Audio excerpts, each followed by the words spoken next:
unanimous in their hate for me, and I welcome their hatred. What's up, everyone? This is Hater Radio. My name is Chris McLean. I'm here with my co-host Ian Gibson on his cell phone. What's up? Sorry, I just throw that out there. Desperate times call for desperate measures. Yeah, exactly. We're getting the show in. That's all that matters. So we're here at week 6, the week 6 preview show. So next week is technically halfway. So I cannot believe we're almost halfway through the season already. It goes by so quick. When I was at the USF Florida game at the Swamp, I was just thinking about it. I'm like, man, there really are so few of these a year.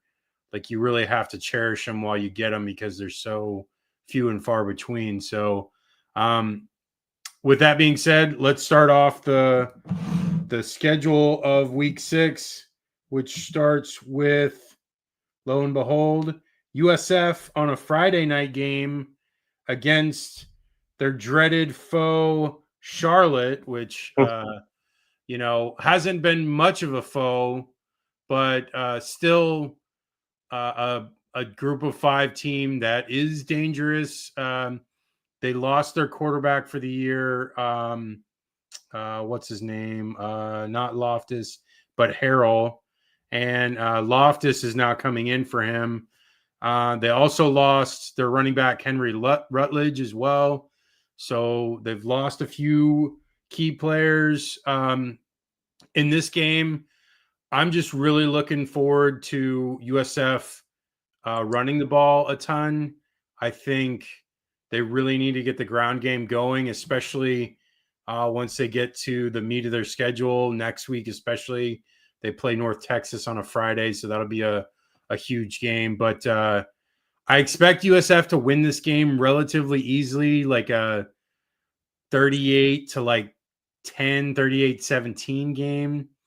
But, I want them to get out of this game without too many injuries. I want Byram to look good, and hopefully they get the W and then move forward. What are your thoughts on this game? Yeah, and similarly with Charlotte, I mean, they've not been a factor at all since joining the American for USF. It's mostly been blowouts or shootouts, for that matter, for USF against them. And It's at home, it's on a Friday, and the big thing is how well the offense is going to be clicking. I mean, defensively, Charlotte was in a shootout against Division II. I think it was Monmouth. Yeah. They were in a shootout with them. That was like a 42-35 win for Charlotte. Their only win so far. Yeah. Then they lost to Rice, and that one the defense was able to step up last week. But I feel like with USF, if they can, defense continues to force turnovers, which I believe they can, and if the offense does, what they're supposed to do, not have as slow as a start as they did. Again, I know the score is going to be kind of misleading, but that was kind of a slow first quarter against South Carolina State. But if they get off to a fast start, which we know they can, I don't think Charlotte's going to keep up. So I'll take the Bulls winning this one. They start off conference play, the real season now. I'm going to go with let's do a 42-20 win. Nice. Yeah, and it is the meat of the schedule is right now. For the rest of the season, they play nothing but conference foes. So, strap in, USF fans. This is what we're like. We'll find out what this team is made of, and hopefully they can get through and potentially get to the American Conference Championship game, and then maybe it's in Tampa, and then maybe we'll see about a potential playoff spot. So, yeah. All right, moving on to West Virginia, BYU. I only really put this one on because BYU is kind of in the driver's seat opposite Texas Tech in the Big 12. West Virginia just looks bad. I mean, they beat Pitt, and then they got their butts whooped by Kansas and Utah. Nico Martial is redshirting, so they're trying to figure out their quarterback situation. The 2 guys that were there in the Utah game did not look so hot. Explosive plays doomed them in the Kansas game, and they just were flat out dominated against Utah in every phase of the game. BYU gave up a decent amount of passing yards to ECU in that game. but followed that up by limiting Colorado to 119 through the air. So they did a little bit better there. They were down early to Colorado, but outscored them 24-7 the rest of the way. Their quarterback, Bear Bachmeier. Yeah. What? Bear Bachmeier. Yeah. He ran for 98 and threw for 179. So, I mean, he's similar to Retzlaff in some ways, a similar game. But this BYU team looking to, to potentially get to the Big 12 championship game. I don't think they play TCU. I'm not exactly sure. Let me look it up right now. Or not TCU, Texas Tech. I think they're at Tech. I think they're at Lubbock at like near the end of the year. I actually think you're right, because I remember seeing that when I was looking at their schedule last week. Yeah, they that would be a huge game if that is the end of the year, but that wouldn't potentially be a winner take all type game. Yeah. It's November 8th. It'd be more like maybe a rematch down the line, especially if BYU, because BYU's schedule is not crazy difficult, but they still have a 3-game stretch of Utah, Iowa State, and Texas Tech, and TCU. So there is some tough games to go. I think BYU wins this one pretty easily. I'm going to say like a 34-14 score. What do you got, Ian?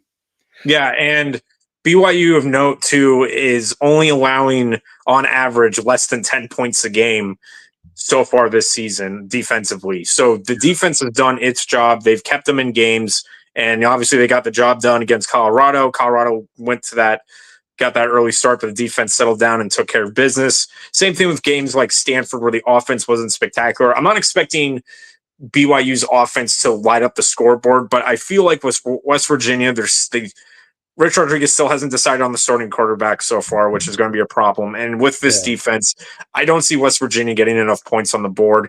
And especially with how bad the defense of West Virginia has been the last 2 weeks, I don't think BYU is going to have too much trouble. I'm going to go with like a 30-14 win for the Cougars, and they'll just keep on rolling. I will say for West Virginia, I mean, they beat Pitt, and sometimes that's all you need to make a season worth it, is beating your most hated rival. Yeah, that's true. I mean, I know like last year, Florida State was 2-10. They would have gladly taken a victory against Florida and called the season not a total loss. Yeah. But, no, this BYU team is definitely someone to take note of, and that's why I put it in this week. And especially we'll be able to watch this game to see how they are coming up for these next couple of games as well, so we get like an idea of how good they are. Next game we have is Iowa State Cincinnati. Iowa State looks for real right now. They dominated Arizona. They were up 36-7 at one point. They were 8 of 13 on conversions and held Arizona to 5 of 13. Cincinnati beat Kansas 37-34.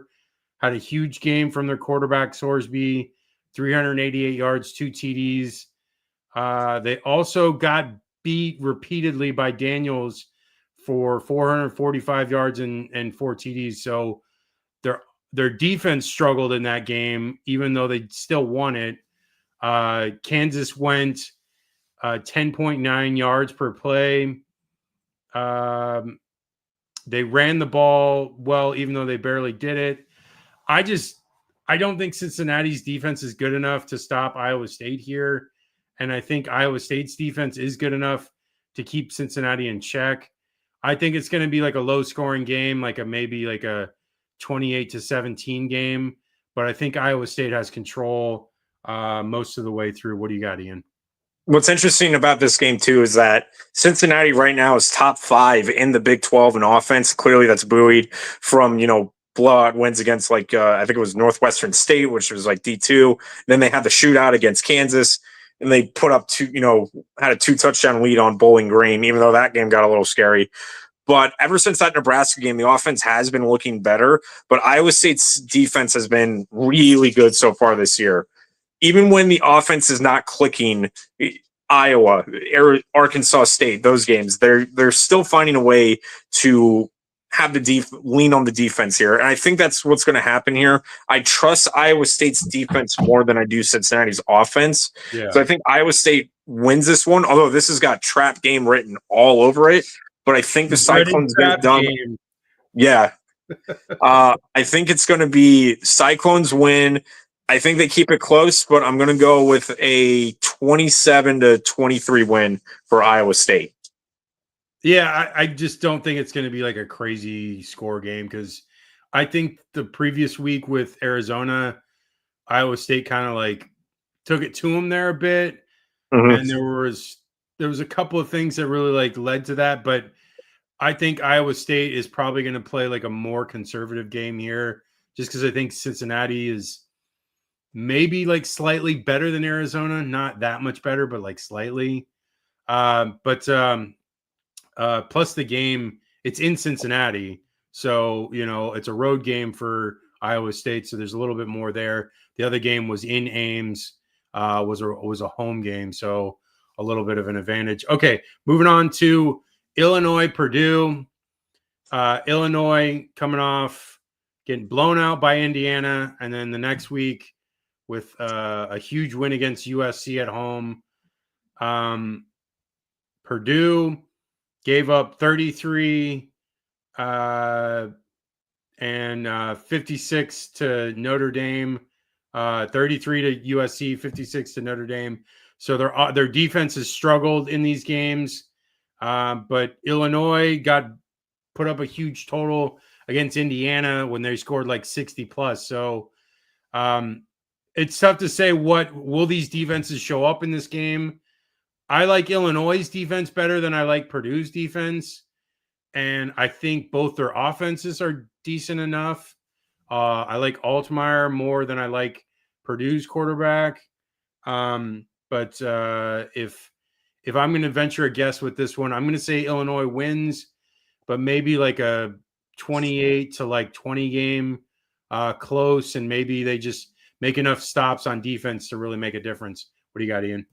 Yeah, and I think Illinois, only because Purdue, while they do have the passing offense has really been coming together, I just don't trust that defense, especially stopping Altmaier. We saw Altmaier just like turn on a switch against USC, and now it's up to them to keep that momentum going. Purdue is rested. They're coming off their bye week, so this is another, could be trap game, but I don't think Illinois is going to fall into it. I'm going to take the Illini winning. I'm going to go with I just don't see the defense stopping them enough. I'll go with like a 31-17 win for Illinois. Okay, I put this one on here because we're going to have to figure out how good Navy is if we're going to break down them against USF. So Air Force against Navy. I know Air Force is not very good. They're 1-3. Their quarterback, though, for Air Force, Zarka, is putting up decent numbers. He had 246 and 2 TDs through the air and 110 and 1 on the ground. So it's a pretty good game. It was, I can't remember which game that was. I think it was the last one they just played. But Horvath still there. The guy seems like he's been there forever. Had a great game against Rice, 172 in the air, 110 on the ground. And plus they held Rice to 234 total yards. So Navy's playing well, playing good defensively. They're undefeated. This will be a decent test, not a great test, because this Air Force team is not as good as in some years that they will come up and have some good years. This is not one of them. I think Navy's going to win this one.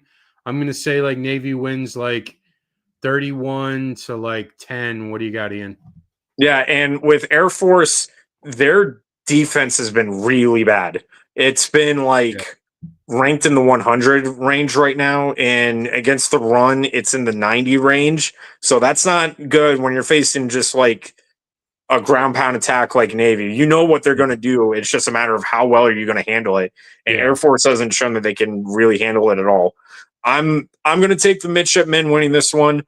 I have them maybe not blowing them out like they did last year, but I'll go with like let's do like 28-10 win for Navy. Okay, nice. Moving on to Penn State, UCLA. Penn State coming to the Rose Bowl. It's a blowout, which I don't know how many fans are going to be there. Probably way more Penn State fans. But considering Penn State lost last week to Oregon, I don't know how many fans are going to be excited about flying across the country to go to a game what should be a blowout. Shouldn't be exciting at all. So I feel like Penn State's going to win this one easily. UCLA has fired their head coach, the defensive coordinator. Now they fired their offensive coordinator, Tony Sunseri. The new coordinator is former UCLA quarterback Neuheisel, who was the son of former UCLA coach. So it's going to be interesting. I don't know what to make of what's going to happen on Saturday for UCLA. It could be an extreme wild card. Like, honestly, maybe, this kid just decides, all right, we're going to throw everything against the wall, and who knows? But I just feel like there's such a huge talent disparity, huge coaching disparity, that I feel like UCLA is going to get smoked. Still looking for their first win. They got a shot against Michigan State and Maryland, so maybe they'll get one there. Who knows? But I like Penn State in this one. I'm going to say Penn State wins 38 to 20. What do you got? Almost the same score, only on the basis that UCLA has the worst defense in the Big Ten right now, and it's not even close. It's pretty bad. And I said that was their chance. Northwestern, that was your chance. And now you got to go back home and play Penn State, which we are, Penn State, big game James came through and lost to Oregon. But when he faces these teams that is at a lower level than Penn State, he usually gets the job done. And I think he will. Nittany Lions take care of business. I'm going to go with a 38-14 win over the Bruins. Yeah, and it's such a shame because I had high hopes for this year for UCLA. I felt like there was enough, on both sides of the ball to do something, and I felt like Tony Sunseri was capable of making something out of the offense, but he's probably saving face here and saving his career by getting out before the season just implodes completely. So he's leaving, and maybe he'll get a job somewhere else and maybe resurrect his career. We'll see. Yeah. Gualo. All right. Welcome back, brother. I see you again. He says they're putting up 40. Yeah, they probably are. Yeah. Okay. Next one we got is, which should have been a huge game coming into the season, but is now just afterthought. No one even there's not a single mention of this. This game is so under the radar. It's not even funny. It's this game would have been, if Florida would have been 3-1 coming into this game, it would have been huge. This would have been a monster game for, game day would have been there. SEC Nation probably would have been there, but instead no one cares. Florida's 1-3. Billy Napier's on the verge of being fired. And I will say Dallas Wilson's going to be in this game, so I'm excited to see that because I know the kid is a stud. And to have both Dallas Wilson and VB3 and your offense is such a huge thing. But the problem is Billy Napier's calling plays, and he struggles mightily to scheme up anything good. So it's not going to really do us much. I want to hear your thoughts before I give my prediction. Okay. So this should be called the disappointment or letdown bowl because, this game was very hyped at the beginning of the year, obviously. And the basis was obviously around both offenses, in particular, both quarterbacks. And I'll say this. Yes, Manning has lost some luster, but maybe not to the extent of Lagway. And no, I am not blaming Lagway totally on this, but you can tell it just is not going to be this like quarterback duel that we all thought it was going to be. It's going to be a defensive slugfest, it looks like, because surprisingly, the defenses have done their job to start the year. It's the offenses that have just been stuck in the mud. And the only hope, and this is really, I mean, you're just like shooting a Hail Mary here for Florida in this, is that we saw on the road at Columbus against a really good defense in Ohio State. And I'm not saying Florida's defense is as good as Ohio State. It isn't. But Pretty good, though. it's pretty good. Yeah. You're on the road. The Swamp is one of the toughest places to play at. It's at 3:30. It'll be hot. Yeah. So that's going to be a tough thing for, I mean, it's Texas. It's not like it's a northern team, so I don't think it's going to be that big of a deal. But we know how tough it is to win in the Swamp there, usually, and it's a sellout. Lagway will probably get some motivation because, you know, he's from Texas and, you know, he wasn't able to play last year in Austin. So maybe something, you know, comes out in this game. But when it all comes down to it is that Napier is stubbornly still going to be calling these triple reverse wide receiver screens.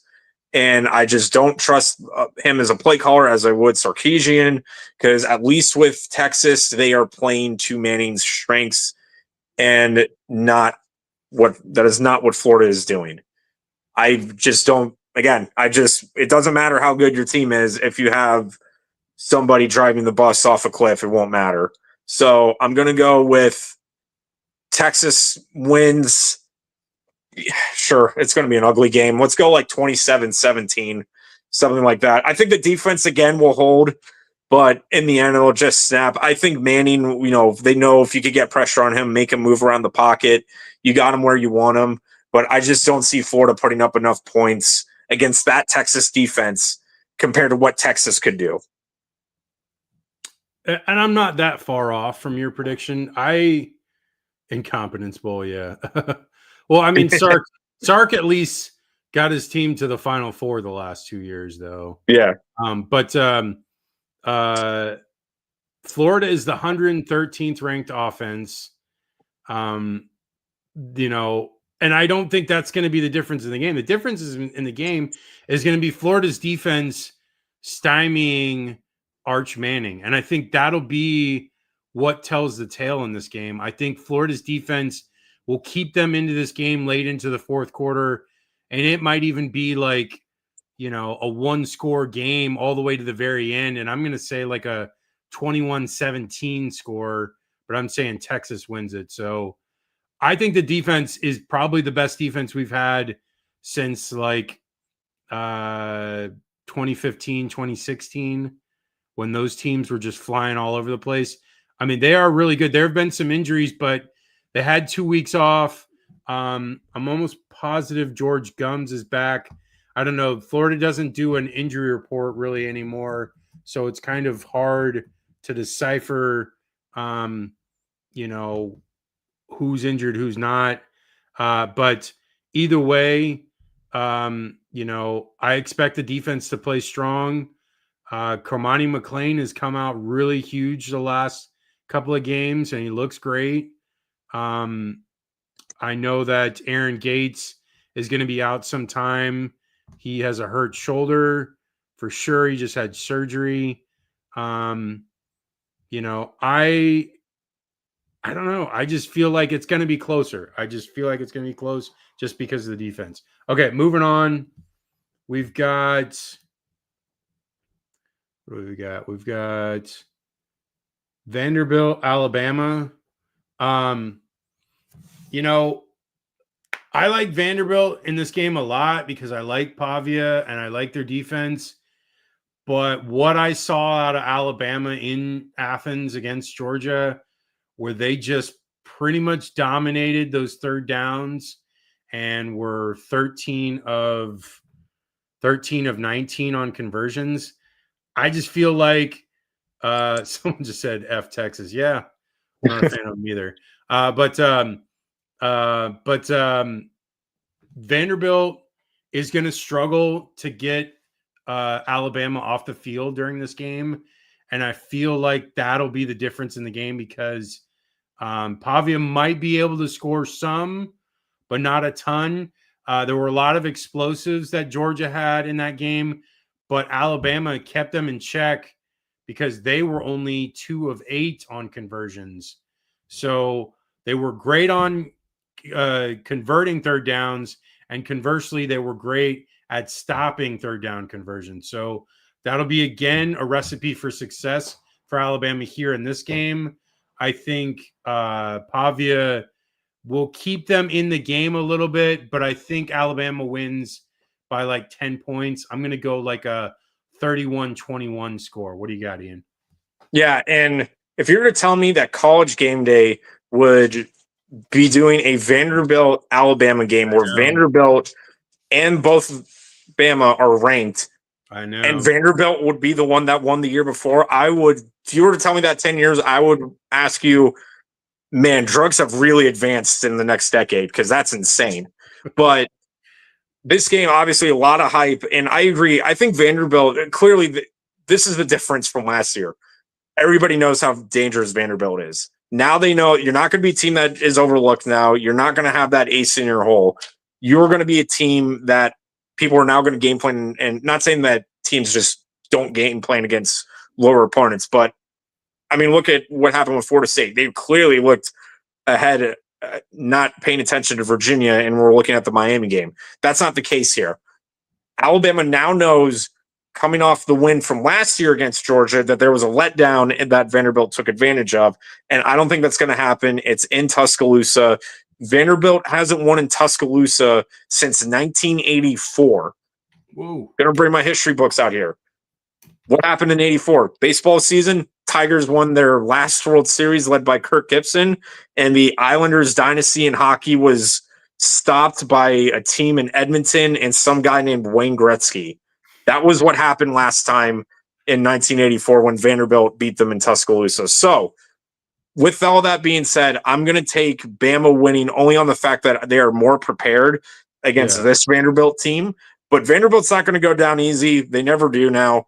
But this is where it's going to be a talent versus talent thing, and Bama just has a little bit more right now. So Alabama wins. I'm going to go with a 30-20 win for the Tide. Yeah, I mean, that's exactly what I had. I had 31-21, so I am right on there. No, it's funny. You always have the Wayne Gretzky like trivia. Like, well, it's always in the 80s when these happen, and it was either Gretzky, the Habs, or the Flames. It's like one of three teams in the league. You learn that about hockey. It's your go-to is like Wayne Gretzky trivia. Yeah. You learn that about me as a hockey fan. You learn every decade only has like 2 or 3 teams that, dominated it. That's true. Okay. Moving on. Boise State, Notre Dame. I want to hear your thoughts on this, and then I'll give my thoughts. Yeah, this was potentially for Boise State their make or break game, but with that loss to USF, the Mountain West is still up for grabs, but it's not looking as likely now because now they got to go to South Bend, and tough place to win unless you're Texas A&M. Boise State has gotten the job done. That's the thing. They recovered really well after that USF loss. They had a shootout with Air Force, but they won, and then they blew out App State, so they've looked good there. But man, Notre Dame just really made a statement beating Arkansas because I thought Arkansas was going to pull off the upset, and they just squashed any hope of that. And I don't think they're going to sleep on Boise State here. Now, credit, last time a group of 5 team did go to South Bend and was Northern Illinois, and we all know how that ended last year. Yeah. But I'm going to take the Irish winning. I'm going to go with let's do 35-20. Yeah, I mean, I've become more and more a fan of CJ Carr the further this season goes along. He looked really good against Miami in, probably one of the bigger tests for anybody first game of the year, especially a redshirt freshman. And he just, I don't know, he's just looked better and better every week. He dominated against Arkansas. He didn't have to do really much against Purdue because the running game was so strong.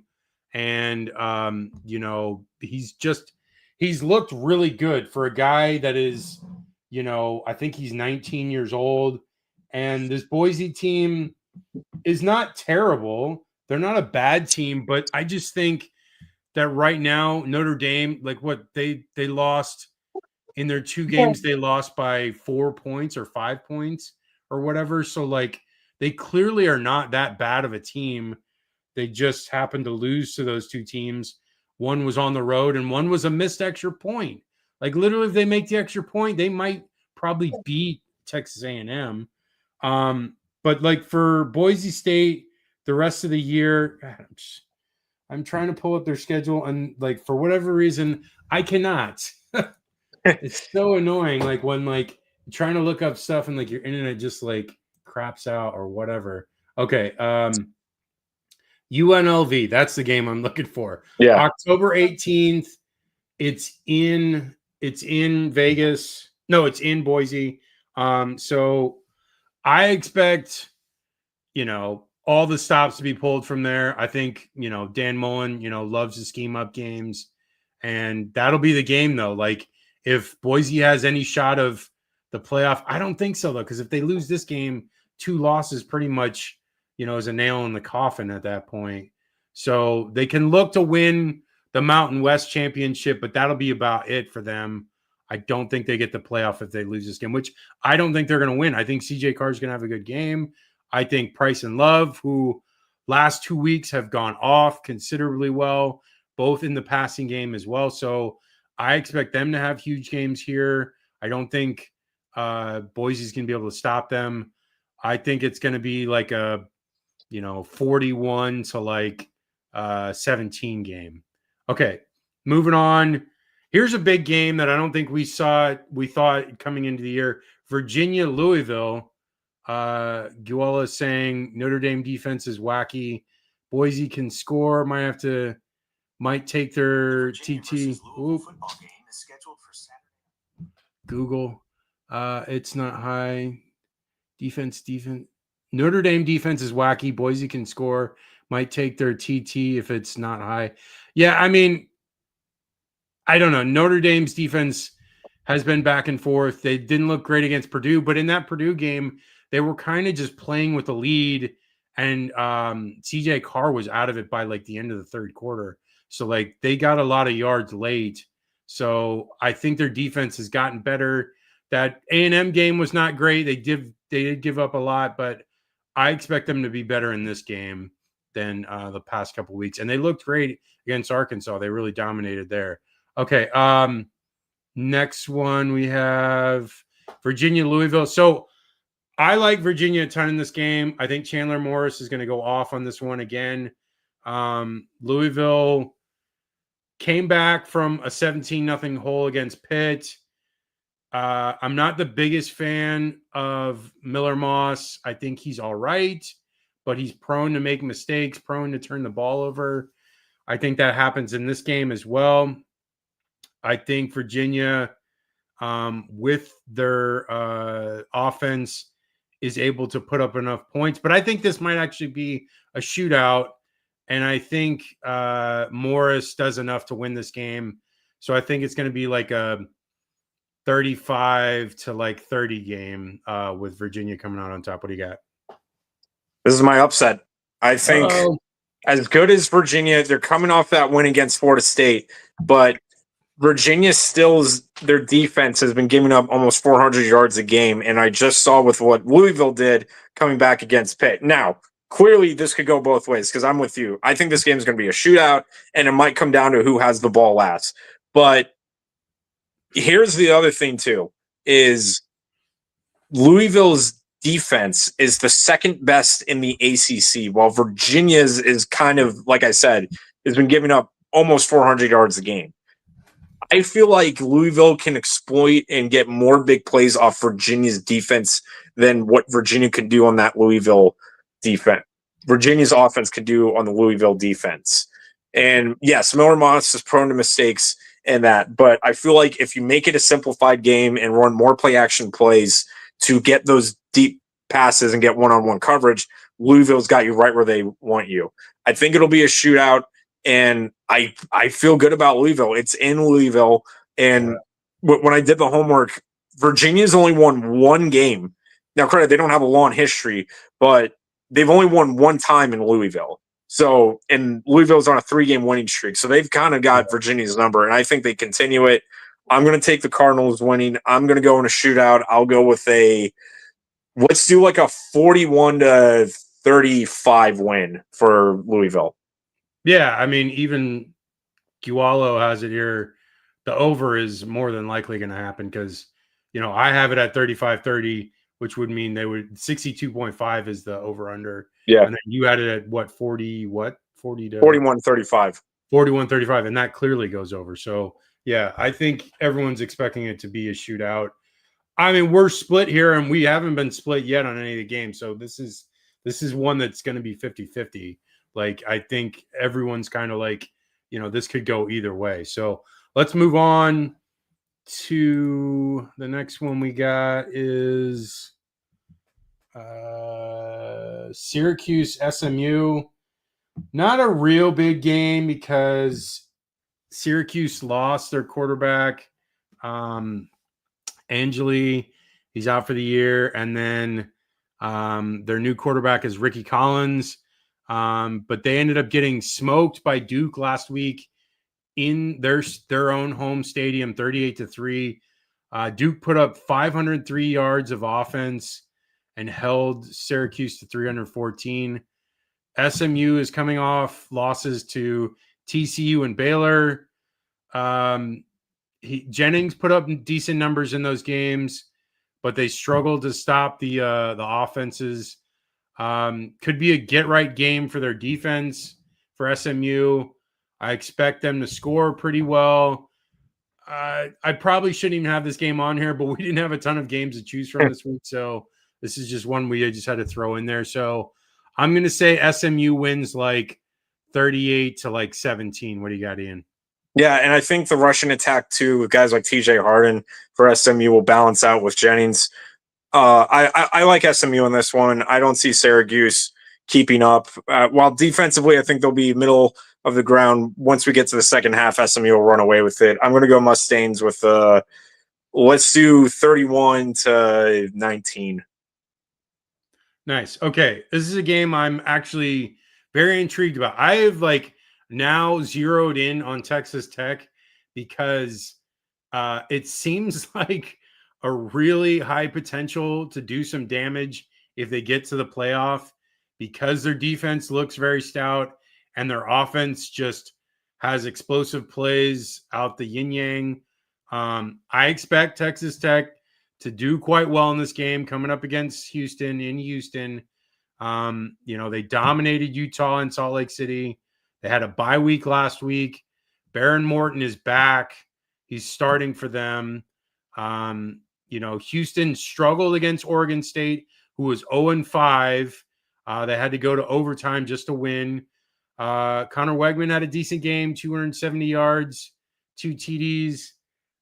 They kept Malik Murphy in check in that one so far, but they allowed their run game to run all over them. So that's not a good sign because Texas Tech is very versatile. They do a lot of things very well. Houston did dominate Colorado, but Houston hasn't played anyone close to Texas Tech's talent level yet. And I expect Texas Tech to throw the ball a ton, especially with Morton back. I like their backup too. I think Hammond is his name. And so I like Texas Tech in this one. I'm going to say 38-20. What do you got? Yeah, and Morton's, he cleared concussion protocol, so he's all good. And with Houston, while the defense has looked really good, the offense has kind of been middling, to say the least. Yeah, they blew out Colorado, but, they went down to the wire with Oregon State, and, they won 27-0. Now, credit the defense, like I said, has done a really good job. But that first game of the year, they only put up 27 points. With Houston's offense, obviously, with Wegman being more of a runner than a passer, it's going to be up for Tech's defense to really – they haven't really played an offense like this where it's going to be as mobile. But I feel like they'll get it done, and I just think Tech can get enough points on the board where Houston just can't keep up. So I'm going to take the Red Raiders in this one. I'm going to go with let's do 35 to let's do one of them 35-20 games. Okay. I went ahead today in my research and I rewatched the Miami Notre Dame game and I rewatched the FSU Virginia game. And what I was able to gather from that and in this game in Tallahassee, I feel like that what Chandler Morris was able to do on the ground was the difference in that game, and that Carson Beck does not offer the same type of versatility. I will counter with that Mark Fletcher does provide much more talented running back than Virginia had as well. So they'll be able to take advantage of that in the run game.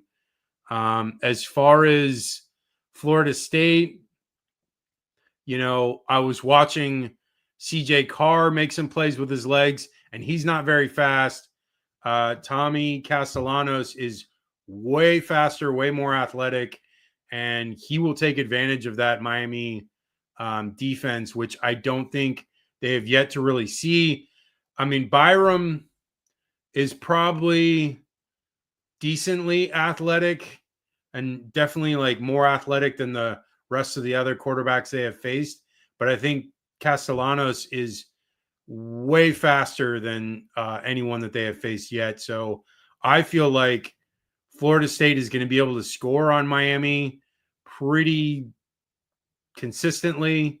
And so I'm going to say they're going to probably score at least 30 points. And I don't think Miami this year has proved that they can score more than 27 points on good teams. So I think it's going to be like a 34-27 game.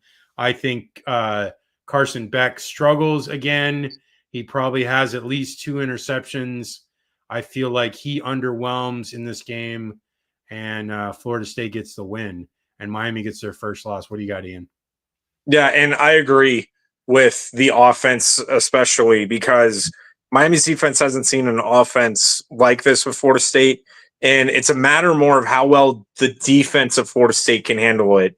And I feel like this Miami team is, while they have a lot of playmakers, Florida State's defense is going to do their best to try to keep it at the middle of the field and not let them get beat on the sidelines. No streak patterns, no corner routes. Make sure you beat them there. And at the very least with the run game, guys like Fletcher, incredible athletes, but making sure that you're not giving up an average of 4 yards a carry. And that's the thing Miami's going to want to do, is make it third and manageable, which they've done incredibly well this year. Yeah. But Florida State has that explosive play capability, and Miami at times can, but I don't think at the consistent level of Florida State. The other thing is doing the homework on this. Miami, while yes, they did win in Tallahassee in 2019, and obviously they beat them last year. They blew them out in, South Florida, but Miami won in Tallahassee, obviously won in Tallahassee in 2019, but they have not beaten Florida State when Florida State was ranked since 2009. Wow. So every time Miami has beaten Florida State since the turn of the 2010s was when Florida State was unranked. So this is the first chance Miami has, and it's on the road at Doak Campbell. Yeah, I agree with you. I get people are probably down on Florida State, obviously, because of that really bad loss to Virginia. But with Miami, I don't see the offense. I feel like Florida State is going to be having a bounce back, and they know what the big game is. I mean, clearly they were looking ahead last week to this game because they weren't paying attention to Virginia. So I think they'll be ready. So I'm going to take, as much as I hate to say it, I'm going to take Florida State winning.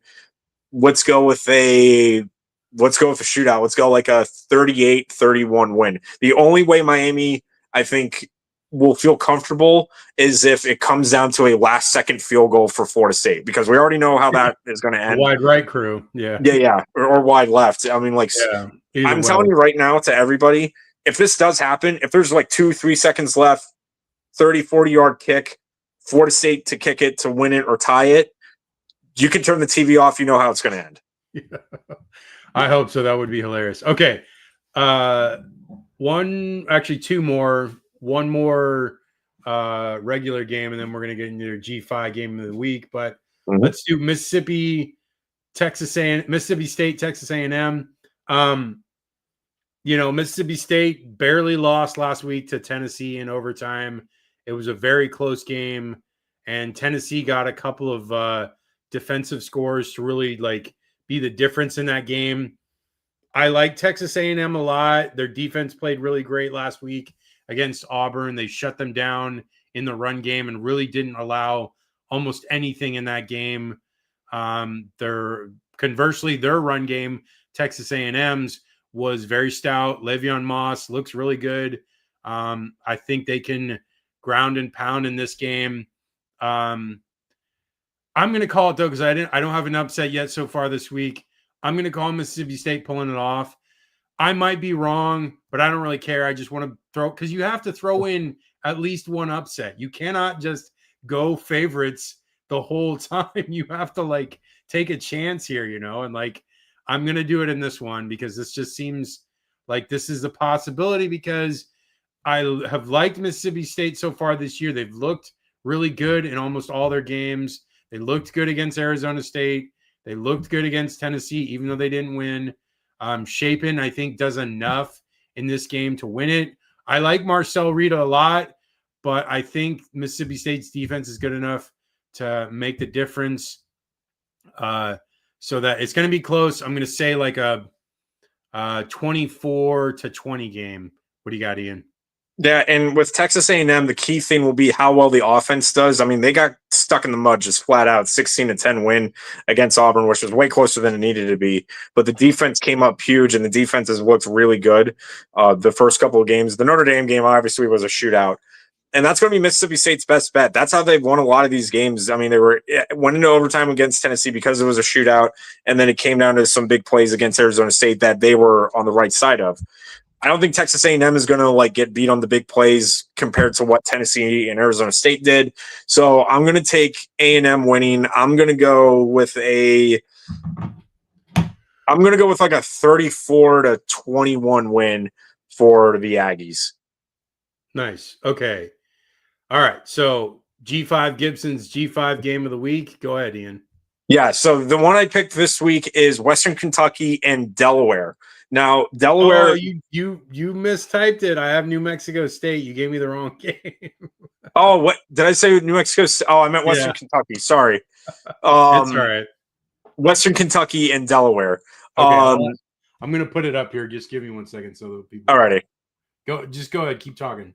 Anyways, both of these teams, they're coming off, only having one loss in the year and both out of conference.